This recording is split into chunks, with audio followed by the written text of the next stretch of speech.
I'm Sandra Payne, and I'm an artist living in the Grand East Village. I have been inspired by the costumes of Josephine Baker. You see, I'm from St. Louis, Missouri, and I cannot deny that I grew up loving Josephine.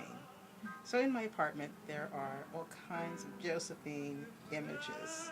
And so I guess I'm one of those girls that's crazy for Josephine. So that comes from, so maybe I come by all this sort of naturally, all this loving things that sparkle and twinkle. It's a little confusing because I have decorative objects, and then I have things that are really part of the studio. These are pieces that would go onto the floor surface to be shown, probably not all together, but this is the storage for these pieces. There are more pieces with stones and crystals, and I see that. Is that a picture of Josephine Baker, maybe? oh yeah, there are many Pictures of her. There's Josephine. Here's Josephine. Here's Josephine. There's Josephine.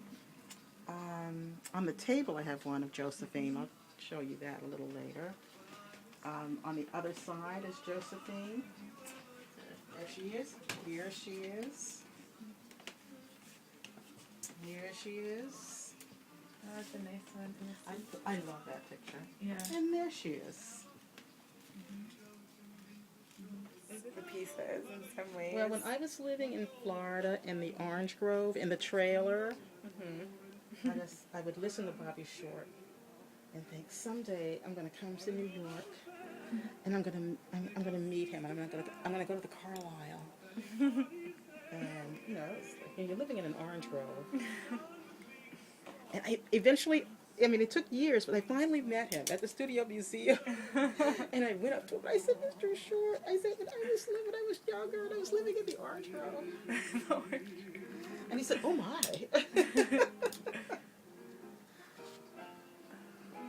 I really like that one, the oranges. Yeah. But see, this one I'm not too crazy about. I haven't figured that one out yet. It's not done. Kind of like the mass amount of collages is also kind of effective. Like It's like it's the opening obsessiveness, is kind of a really beautiful thing, and the carefulness. I love. It's like opening a big jewelry box in a way. When I was in second grade, I opened my mother's jewelry box.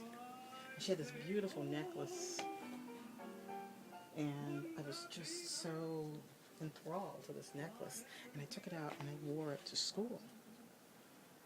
And so I left the house, with this thing on. It's a little kid like this with this big gobstopper on it. And I got home, and my mother, because she worked as a nurse, she came home after I got home from school. She said, did you wear, this necklace to school? And I said, yes. Boy, I got in such trouble.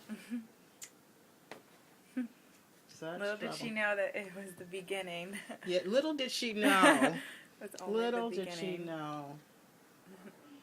But I'm always looking for, something that, something sparks my imagination. Like, just, the other day I was in Strand and I was thinking about the career of Gwendolyn Knight. And I went, oh my God. It suddenly hit me. I didn't have any books on her life. And I was looking at all these books in Strand on Jacob Lawrence. And I said, well, what happened to her career?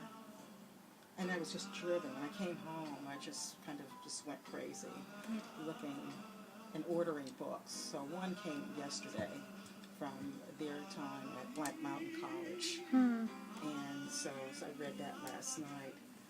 So I'm waiting on the other one from the Tacoma Museum of Art. Completely different kind of work from mine, but it's just that curiosity about what people do to kind of stay alive in this world. and how to kind of keep a life of art before them. This is Contact here with Sandra Payne, and we'll be visiting again soon, I'm sure. Okay.